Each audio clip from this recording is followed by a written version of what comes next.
Masechta Shabbos, Kuf Lamed Tes, 139.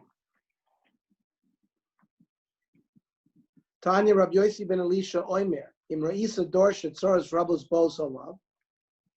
If you're in you see a generation where there's a lot of sorrows, say Uvdok b'Dayani Yisrael.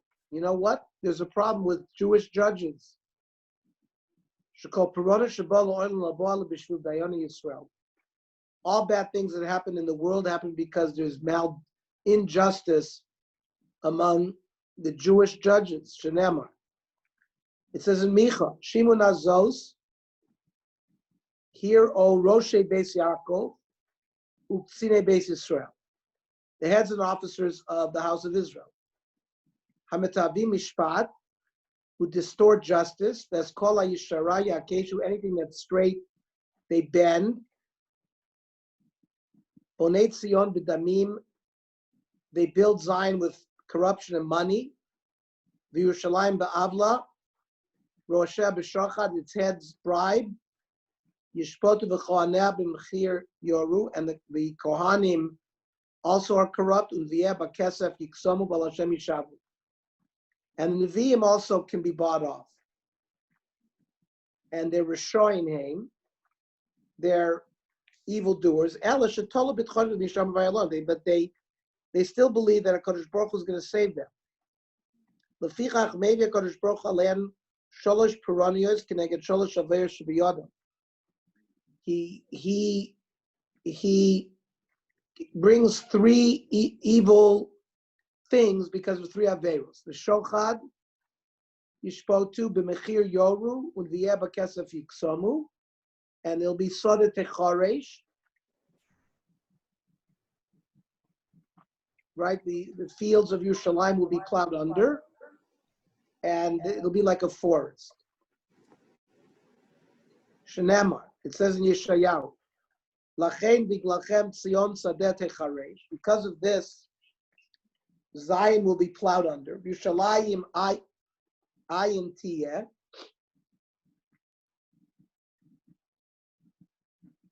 Yerushalayim will be tortured. The Harabais will be turned into a forest. Kadosh Baruch Hu will not bring his Shekhinah down to Klal Yisrael until there are no more corrupt judges and officers in Yisrael. Shenemar, it says in Yeshayahu, Vashiva yadi alayich, I'll return my hand to you, Vitzrov kabor sigayich.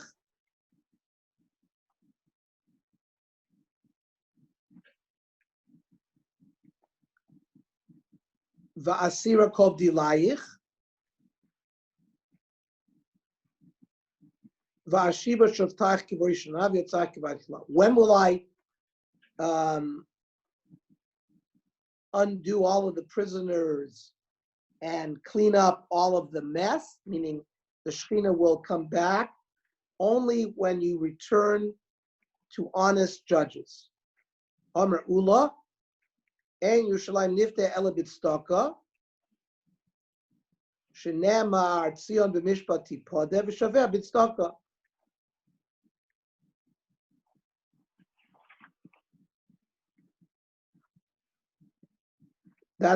We're going to actually name this Shabbos Chazon, this Shabbos. It's the last pasuk in Yeshayahu Perek Aleph, that Zion will be redeemed with justice and also through tzedakah. Amar of Papa ibatla yehiri batla amgushi. If people who are very haughty, if they go away, then the Amgushi are the Persians who used to worship fire. Ibadli Dayani, if corrupt judges will go away, then Batli Gazir Fiti, those are the officers of the king and the oppressors. Now, where do you see this?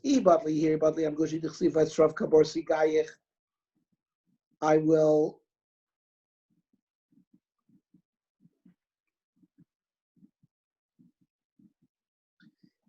The sigayich comes from the concept of the haughty, right? And he badli dayoni badli gazrifti dichsiv eser shemish patech pino evai.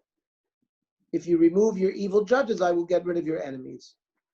Amr of Maloi Mishur Loz Rab Shimon Ma'itich Siv Shovar Hashem Mater Rishayim. Hashem will break the staff of the Rishoyim Shevet Moshe, the staff of the rulers. Shovar Hashem Mater Rishayim Elo Dayan Shnasu Makal Chazaneim. These are the judges that their gaboyim also are corrupt. In order to get into the judge, you have to pay off the chazan, which is like a shamas. Not only that, even the Talmidei Chachamim that are in the judge's family, they're the ones who are supporting this judge, who allow him to stay in office. So they also will be punished. Talmidei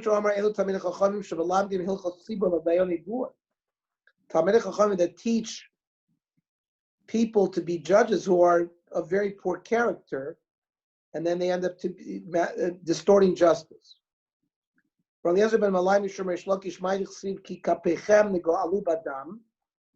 Your palms are sort of steeped in blood. Your fingertips with the sin of your mouth. Your tongue speaks lies. And we darshan this refers to the false dayonim. These are the scribes of the dayonim who in court have to write down everything that is false. That's the concept of the etzbaos, because they use their fingers to write. These are the lawyers who use their tongue, who use a forked tongue. Even the litigants have been trained to lie by the attorneys. So everybody's in the same boat.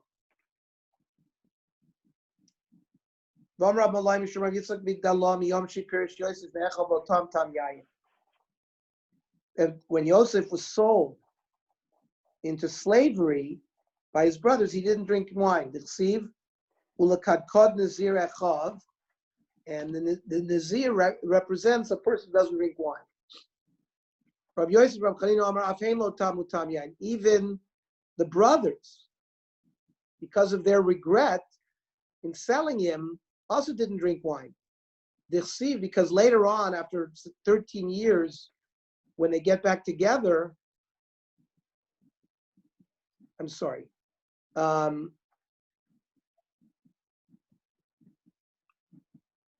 It's 17 to 39, 22 years. Because Yosef was in the pit for 13 years.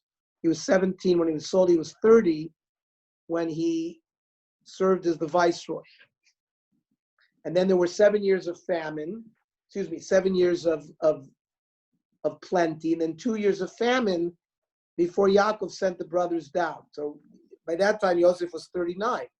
So you're talking about 22 years absence. So in that period of time, also they didn't drink wine. After they got back together, they drank with him, and up until then they didn't drink. Right? Up until then, they did not get drunk. Now the other Banda Omer who said it was only Yosef, not the brothers, what do they say? But yeah, they didn't get drunk, but they drank wine. That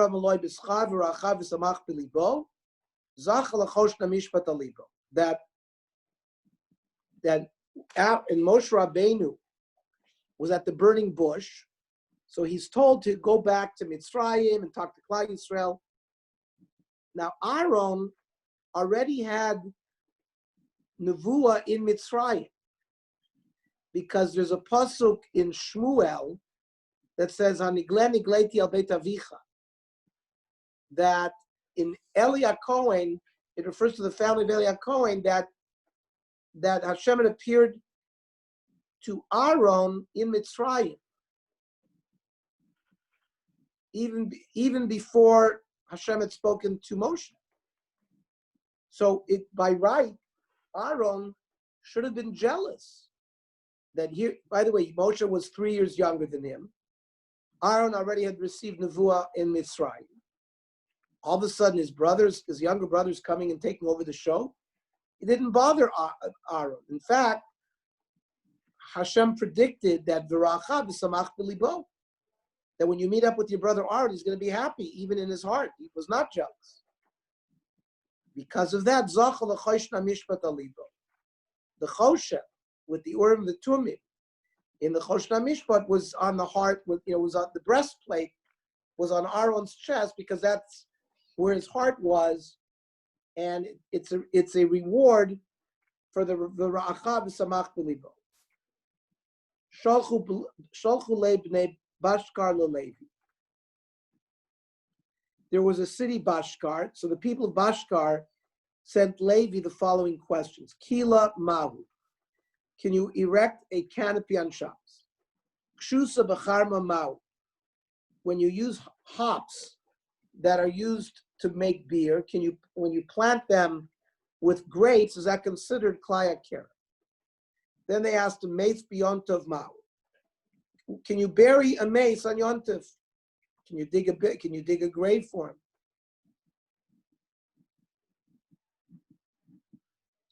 Ad Azil, when the Shaliach arrived, nach nafshe de Levi. By that time, Levi had died. Omer Shmuel Rav Menashya. So Shmuel instructed Rav Menashya, Icha kimat, if you're wise enough, shlachlu, you can answer instead of Levi. Shlachlu, so he said like this: Kila, charzano kotzide kila, v'lomatzani tzad heter. We examined each way. We didn't see a way to be lenient regarding a kila. Yesterday we learned that if you use a rope that's attached to the kila, you can do it. So the Gemara says, the people in Bashkar were not Talmidei Chacham, they were Amei Haaretz. And if he paskin for them leniently, they would do other things. So he was stringent. Then Kshusa B'charma, he said Irbuvia. He paskin that's Klaya Keren. Freit Gemara, why didn't he send him a Rav Tarfon? Why didn't you send a leniency like Rav Tarfon? The Tanya Kishus Rav Tarfon ain't Klein B'Keren. V'chachamim oim Klein B'Keren. V'kaim alon. And we have a Mesorah called Ameikul Ba'aretz Allah so Kamosa B'chutz La'aretz, meaning Bashkar was not in Eretz Yisrael. The din is the dinim that are tluyim ba'aretz in chutz la'aretz. You can paskin because that's only rabbinic. Since it's only rabbinic, you can be mekel, and therefore you can paskin like Rav Tarfon that says ain't klein b'kira. So why didn't he paskin that way? More answers. Same reason. They were not Talmidei Chachamim, and they would be mezalzel in the leniency. Machris Rav. Rav announced, Haiman the boy Mizri Kshusa B'charma. Whoever wants to plant hops in their vineyard, Lizra, he can plant it. It's in Chutz La'aretz. It's not Asur. However, Rav Amram Chasidim Menaged Eloi. Rav Amram would give Malchus, but Rav Meshashe Yoav LePrut L'Tinik Nochri V'Zar. Rav Meshashe would give a penny to a non-Jewish child to plant in the vineyard. Why didn't he give it to a Jewish child? Because as chinuch, because the young child will think that it's permitted. He'll do it when he's an adult. Why not give it to an adult Gentile? Because people will see it. People will think that even an adult Yisrael can do it. Okay. Meis.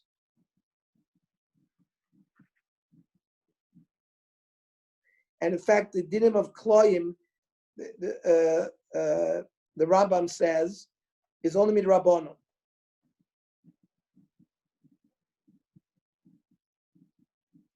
And therefore, he possibly you can give to a Gentile child to plant on his behalf.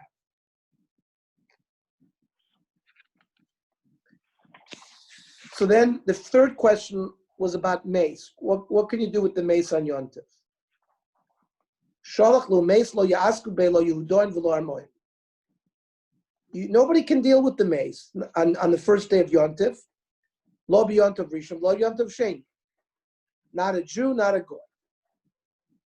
Freit Gemara, it's not so.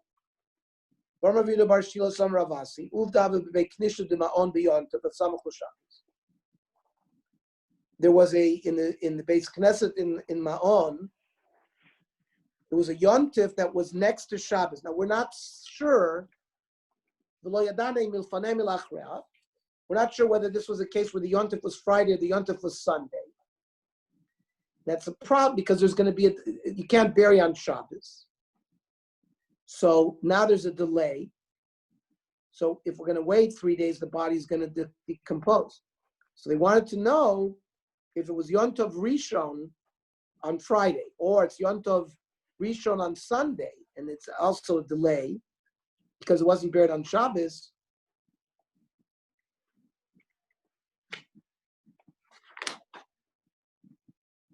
There was a case in this Beis Knesset. The person died. Rav Yochanan said, "Goy, you could tell a goy to bury him, even on Yom Tov Rishon." So how come they said they paskin that you can't not a Jew or a non-Jew should deal with him? And Amar Rava made Yom Tov Rishon, and Rava codified the halacha that if somebody dies on the first day of Yom Tov Yisasku B'Amamam, you can tell a non-Jew to dig the grave. Yom Tov Sheni Yisasku Kol Yisrael. If it happens to be the second day of Yom Tov, even a Jew can bury him. Afilu Yom Tov Sheni Shel Rosh Hashanah. Even the second day of Rosh Hashanah, which normally we would treat like the first day, like a beitza shenolda on the first day of Rosh Hashanah, you can't eat on the second day of Rosh Hashanah normally, but beitza born on one day Yom Tov can be eaten the second day Yom Tov. Because Rosh Hashanah is Yom Arichta, but here there's a kula even beyond Tov Shen Rosh Hashanah. Mashen came to beitza. So why didn't he paskin that they were allowed to do it? So again, Lefi She'ena B'nei Torah, he didn't want to be mezalzel. So the Shulchan Aruch paskins an Orach Chaim, Taf Kuf Chav Vav, Mei Shetzarech L'Kavro B'Yom Tov Rishon Yisasku Bo Nochrim, V'Mei Nochrim Yamtinu B'Kvaroso K'Divrei Rava. If there are no goyim, you have to wait till the next day. If there's goyim, you could command goyim to do it. Meis B'Yom Tov Sheni Yisasku Yisrael B'Kvaroso. A Jew can bury him, even the second day of Rosh Hashanah. In cases of need, if there's going to be a decomposition,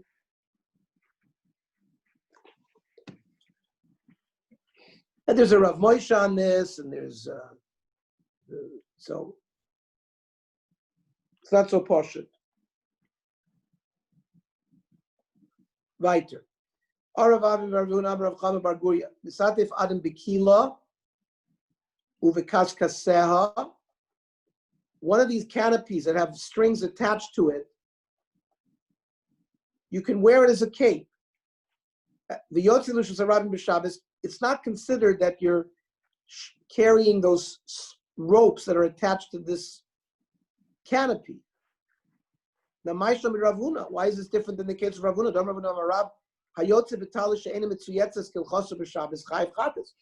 Let's say you have a garment. You're supposed to have 4 tzitzis on it. It's a 4-cornered garment. It only has 3 tzitzis. So if you wear such a garment, you're chayiv chatas for carrying the strings. The garment itself, you're not chayiv. It's clothed. But if the talus has 4 kosher tzitzis, then that's derech levisha. It certainly would not be chayiv carrying. So how come by the canopy, which has strings, there they permit you to wear it, even though you're carrying the strings. But by the talis, which only has 3 strings, you're chai. So tzitzis l'gabi talis chashivi, because it's not tzitzis are not bottled to the garment. It's viewed separately.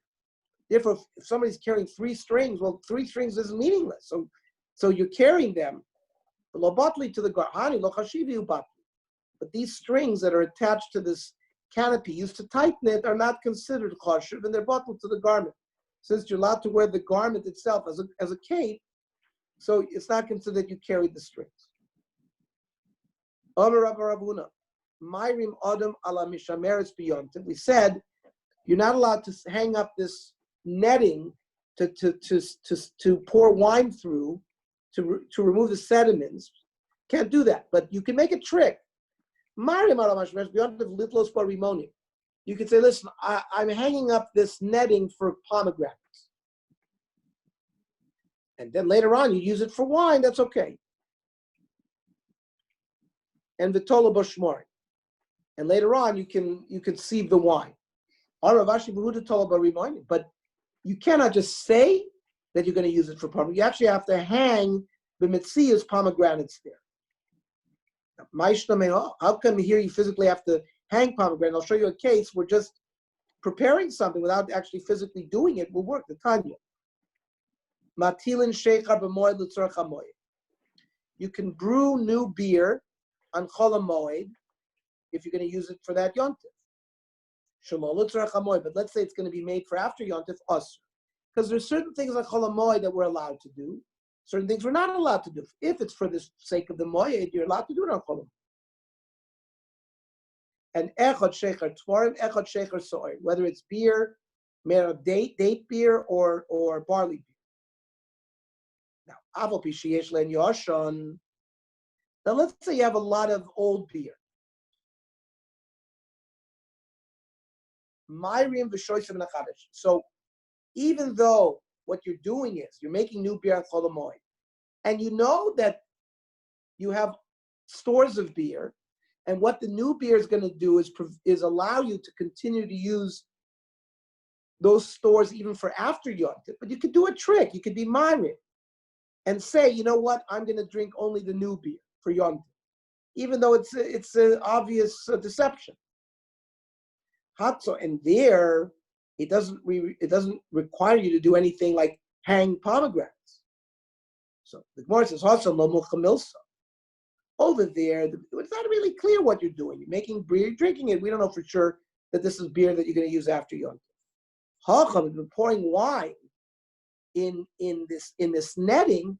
It's very clear what you're trying to do. So therefore, you've got to put pomegranate there. Otherwise, it's too obvious of a deception, and it's going to be a zilzul to the chacham.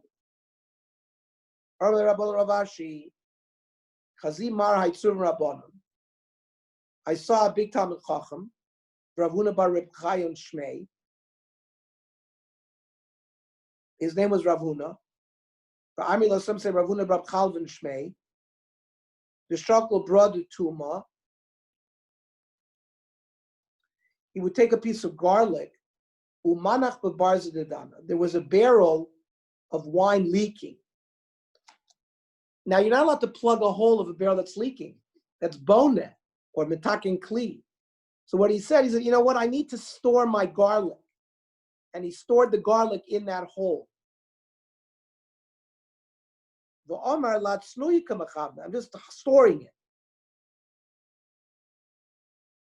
That's a harama, and that's permitted, as long as a Talmud Chacham. So, meaning a Talmud Chacham is not going to misuse leniencies. So that's why if you're not a Tzurvim Rabbanon, you can't use these kind of leniencies, because we're concerned you're going to go overboard with leniency. He did another leniency. A Tzurvim Rabbanon did another thing. Also, the Noam b'Mivra. A person had fields on the other side of a river, and there was a ferry boat. Now you're not allowed to take a boat 3 days before Shabbos. Certainly not on Shabbos. So, but he wanted to check out his fields on the other side.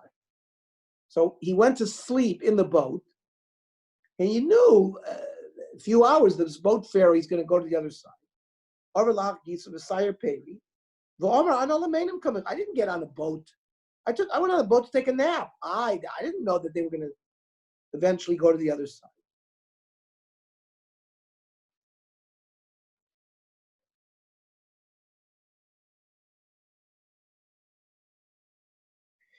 The Shulchan Aruch says that if you have a barrel of wine that's leaking wine, you cannot plug it up anyway. But a Talmid Chacham can say, I'm going to put something there to block it up. A Tzur Rabbanan can do it.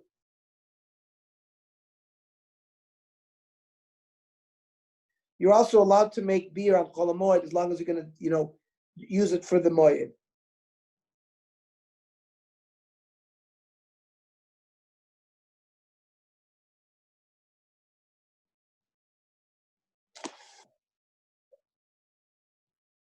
Amr Lahu, Arama Ka'amret.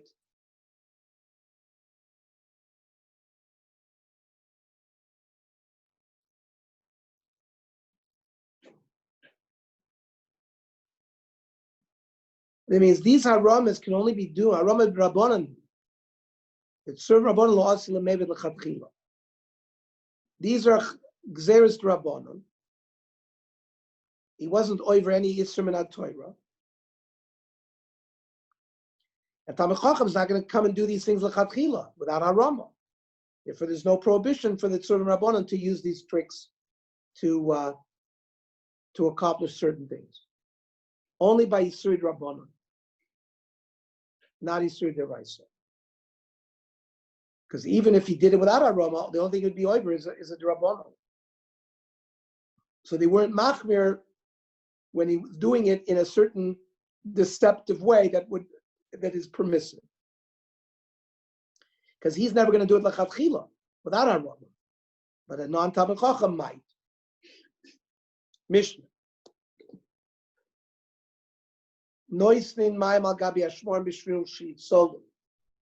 After you have these sediments of grapes, you're allowed to pour water over them in this netting, so that you would get, so that it would flow out of there. And I guess you make grape juice that way. You could also pour wine through like cloth, like a handkerchief.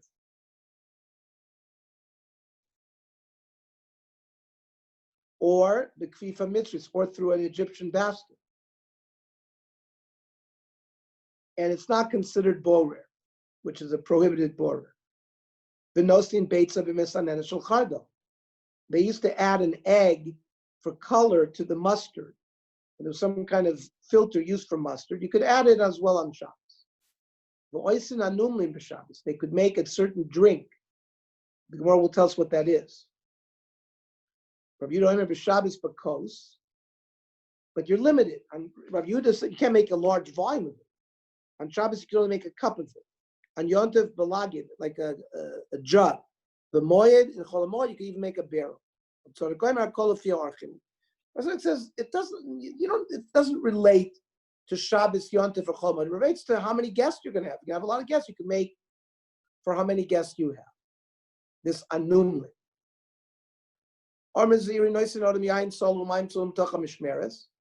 Person could pass clear wine or clear water through these sediments.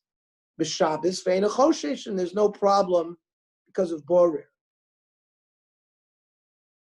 Because you could drink this wine even without pouring it over this, as long as it's clear. But you wouldn't be able to pour sort of muddy wine, because that would look too much like you're doing a maisa borer.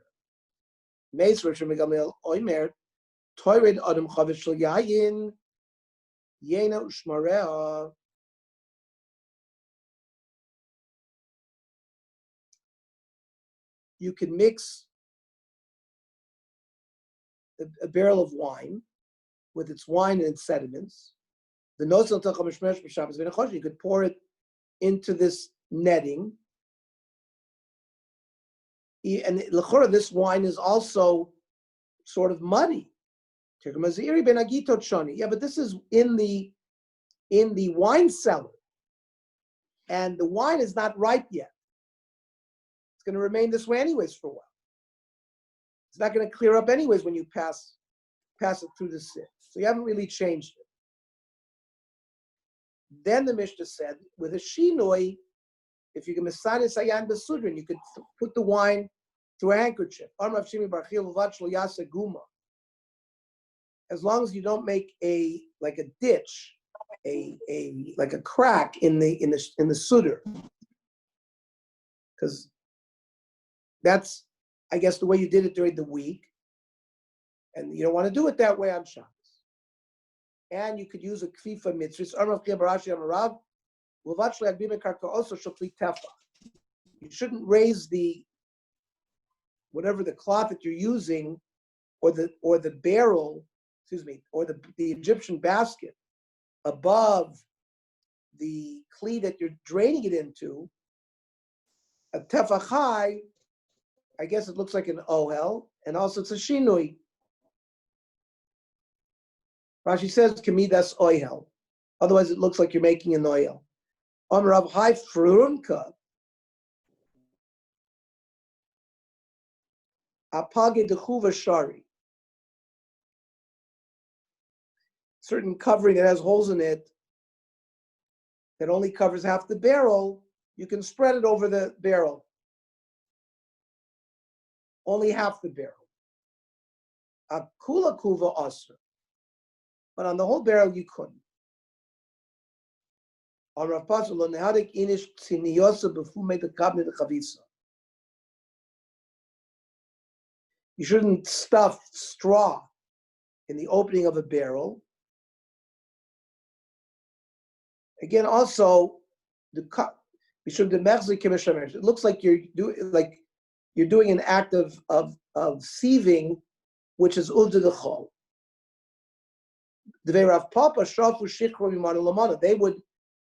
They would clean their beer by pouring it from a vessel to a vessel. Rav Papa was a beer manufacturer, and that way the sediment would remain in each kli as you pass it from the shattered. Which is it to replace that? The Rav Papa shafush, yeah. What about the drops? So now you see that you have clear beer, and now you see all along that the guy's kavanah was to remove the psoilus from the good stuff, and there's breira. So Gemara says, "Nitzoyt Rav Papa lo chashivi." Rav Papa was such a big beer merchant; those few drops were not chashiv for him. So it's not. They would just discard that anyways. Okay.